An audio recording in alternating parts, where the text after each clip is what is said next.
Hi friend, కేజీన్నర keema ఇలా packing చేసి ఉంచుతారు.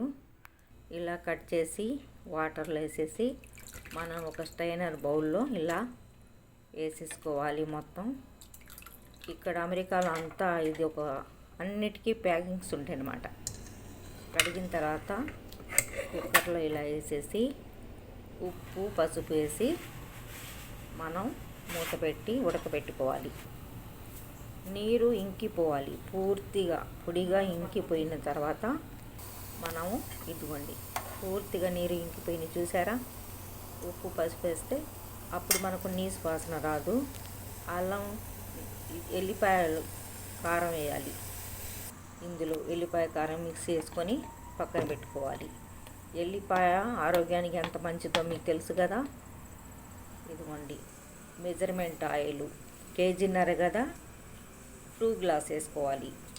ఇదిగోండి 2 గ్లాస్ ఆయిల్ వేసుకొని ఆయిల్ కాగిన తర్వాత 2 స్పూన్లు అల్లం పేస్టు, 2 స్పూన్లు పచ్చి కొబ్బరి వేసుకోవాలి. 1 ఉల్లిగడ్డ, 1 గుప్పెడు టమాటా, 3 పచ్చిమిరపకాయలు, అల్లం వెల్లుల్లి పేస్టు మొత్తం వేసి కలియబెట్టుకోవాలి.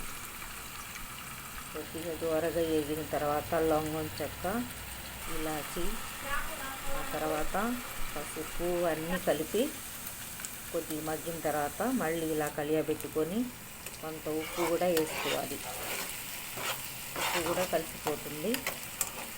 ఉప్పు వేసుకున్న తర్వాత మనం ఉడకబెట్టుకున్న కీమా ఇలా వేసేసుకోవాలి.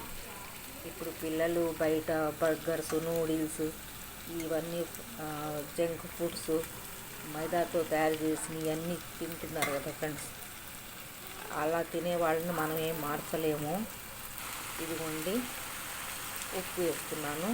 ఆ తర్వాత కొద్దిగా మగ్గిన తర్వాత కొద్దిగా అయిపోయే ముందు ఎల్లిపాయ కారం వేసుకోవాలి, 2 చెంచాలు. అది కూడా కొద్దిగా కలయి పెట్టుకోవాలి. కలయి పెట్టుకున్న తర్వాత మనం కొద్దిగా ఆయిల్ వస్తున్నప్పుడు ఆఫ్ చేసుకోవాలి.